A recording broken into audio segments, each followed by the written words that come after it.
kabuuan ng 12 rounds. Maraming fans ang nadismaya sa kakulangan ng aksyon at tila hindi pagsunod ni Pacquiao sa kanyang agresibong estilo. Matapos ang laban, inihayag ni Pacquiao na siya ay may injury sa kanyang balikat bago pa man magsimula ang laban, na naging dahilan ng kanyang hindi pagiging epektibo sa ring. Ang mga fans ni Pacquiao ay nagsampa ng class actions laban sa mga promoter na nag-aakusa ng pagkukubli ng mga impormasyon tungkol sa injury ni Pacquiao.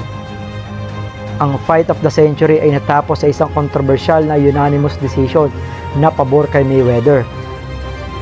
Ngunit sa mata ng maraming tao, ang laban na ito ay hindi nagbigay ng inaasahang kasiyahan at excitement.